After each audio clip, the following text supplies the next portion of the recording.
はい、こんにちは。MD ジャックです。愛です。耳の妖精、ミミです。はい、今回のレビューは、シーガートオデッセイ2、ハングアウトオーディオさんとのコラボモデルです。ハングアウトオーディオさんってグリナクルさんがやってるの？そうみたいね。ちょっと見に行ってみたよ。へえ、オデッセイ2ここにあるね。価格3万円台後半か。初代オデッセイよりちょっと値上がりしてる。ジャックさん、初代オデッセイってどうなの？残念ながら初代オデッセイは手元になくて、オデッセイ2との比較ができないんだよな。ああ、それは残念。ハングアウトオーディオさんのサイトに波形があったんで、確認してもらえればと思う。1DD プラス 3BA で、ドライバー構成は同じだね。了解。この方がグリナクルさんだよね。以前見たマークのイメージとはちょっと違うかな。でも、メガネかけてるのは一緒。オデッセイ2は、ハングアウトオーディオの世界クラスの専門家と共同設計し、伝説的な旅を続けています。ですって。グリナクルさんのことなんでしょうね。オデッセイは長い冒険旅行を意味し、古代ギリシャの叙情詩オデュッセイアに由来しているの。なるほど。初代オデッセイとオデッセイ2、スペック表を見ると BA は同じモデルだけど、ダイナミックドライバーが新開発の第2世代バイオセルロース複合ダイヤフラムに変更されてる。サブウーファーとして機能し、よりタイトなコントロールと音色の中立性が向上。深くインパクトのある低音を生成し、中域と高域がシームレスに統合され、ローエンドのパワーが保証されますってことだわ。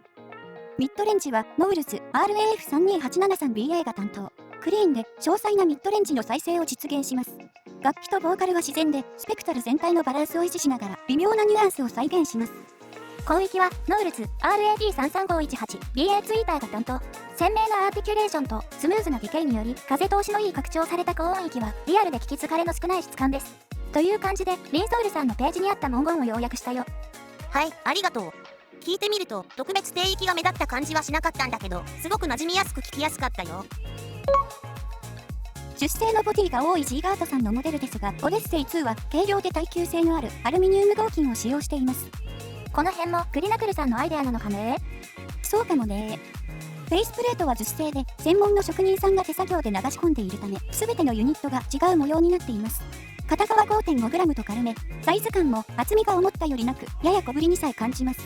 音漏れの心配はほぼありません。ケーブルはカスタム4コア無酸素同仕様の銀リッツケーブルをバンドル。細めな感じで取り回しはいいよ。グリーンの色合いはもっと暗め。交換可能なプラグはロックはついてないけど、強く押し込むことで外れにくくなる。バンドルイヤーチップ3種とディバイナスベルベットの波形比較はこんな感じで、メモリーフォームに特徴が出ているのはいつものことです。その他は似た傾向なので、ご自分に合う装着感で決めていいと思います。今回のサウンドチェック比較モデルは、同じドライバー構成で価格帯が近いレッドショアーカデンツァ4と1万円台で人気のあったモデルトゥルースイヤーヘキサにしたよ。この比較でオデッセイ2の特徴がよりはっきりしてきたんで、まずは聞いてみようか。はい、ではサウンドチェックいきましょう。音量上がります。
はい、サウンドチェックでした。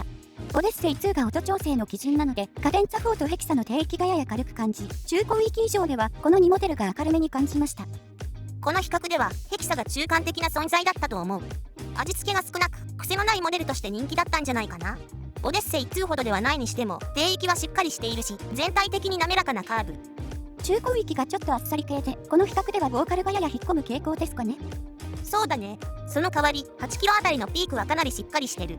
全体のバランスと価格重視なら1万円台のヘキサは結構いいと思うよ。そうだね。カデンツァ4はどう？この中では1から4キロあたりと10キロ以上の出方がしっかりしているので改造感が一番高く感じたね。低域が一番軽めということも関連している。ボーカル、シンバル系、パーカッションなどが前に出てきてかなり細かいところまで再現してた。ヘキサのあっさりした中高域とはかなり印象が変わるね。改造感重視ならカデンツァ4が優秀だと思う。オデッセイ2の実機を聞いた印象は、まず同じボリューム設定でも他にモデルより音が大きく出てたんで鳴らしやすいんだなぁということだった。単体で聞いているとこのバランスにすぐ慣れちゃうけど、比較してみて低域がかなりしっかり出ていることが分かった。これは多くの G カートのモデルに見られる傾向ですかね。そうだね。バスドラのキック、ベースはやや量感優先。これは中高域以上の出方とも関連するところ。そんなに気になるほどではないけど、スラップベースはサムより、キックも川鳴りがちょっと弱め。タム系は比較にモデルより迫力と深みがある。ウッドベースは温かみを感じてよかったな。でもさ、私はこのぐらいの低域好きだな。波形で見るほど強く感じないんだよね。確かにそうなんだよな。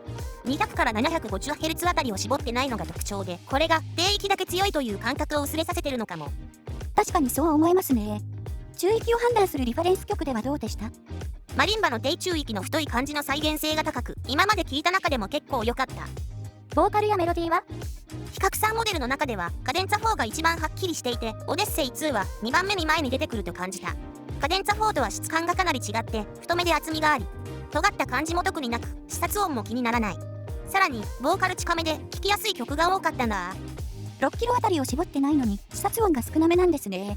7キロ付近のピークが控えめなのも関係していますかね。そうだね。広域は全体的に柔らかめでシンバル系もきつさは感じなかった。オデッセイ2は低域寄りのバランスではあるけど、波形測る前の最初の主張で特に低域が強いとは思わなかった。最近低域強めなモデルを結構聞いてきてるからじゃない？それはあるかも。面で迫ってくるような圧を感じたけど聞きやすいなぁと思った。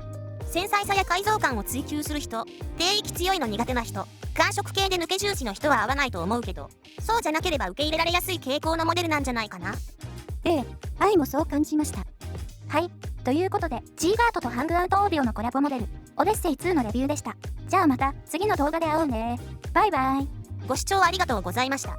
MD ジャックチャンネルはイヤホンレビューを音と波形た言葉で表現します。チャンネル登録お願いします。